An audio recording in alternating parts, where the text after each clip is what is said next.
جب عورت نے مرد کو اپنی زندگی سے نکالنا ہوتا ہے تو وہ یہ 2 کام کرنے لگ جاتی ہے. اول ہر بات کی نفی کرنی، دوم لڑائی کرنا اور چھوڑنے کی دھمکیاں دینا.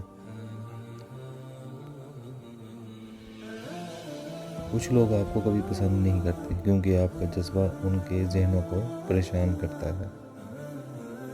کسی کو چن لیا جاتا ہے تو چہرہ مانی نہیں رکھتا، ماضی نہیں پوچھا جاتا، بس خوش آمدید کہا جاتا ہے.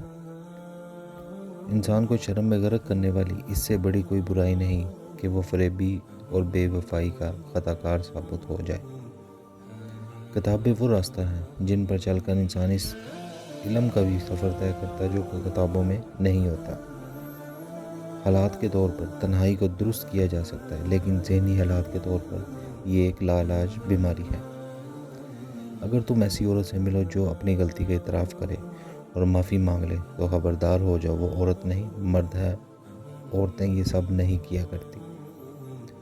اگر تم نکمے ہو تو کسی مذہبی عورت سے شادی کر لو، وہ تمہاری غربت کو خدا کی رضا سمجھے گی اور تمہیں مجازی خدا.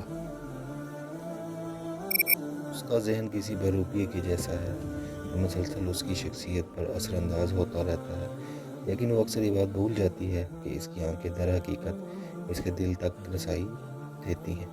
خوبصورت عورت بس عشق کے لیے بنائی گئی ہے. تم اس سے عقل مندی کی کوئی بات نہیں کر سکتے ہو. اس کے ذہن تک رسائی حاصل کرنے کی بھی کبھی سوچنا بھی مت. تمہاری پریشانیاں تمہاری بے ادبی اور ناشکری سے جڑی ہوئی ہیں. میں نے کچھ لمحے خاموش رہ کر دیکھا. میرا نام تک بھول گئے میرے ساتھ چلنے والے. لوگوں کے اخلاق کے مطابق ان سے میل جول رکھو اور اعمال میں ان سے علیحدہ رہو. ایسا بہت کام ہوتا ہے کہ جلد بازی کرنے والا انسان نقصان نہ اٹھائے، اور ایسا ہو ہی نہیں سکتا کہ صبر کرنے والا ناکام ہو جائے. جب تمہاری مشکلات حد سے بڑھنے لگیں تو سمجھ لو کہ اللہ تمہیں کوئی بلند مقام دینے والا ہے.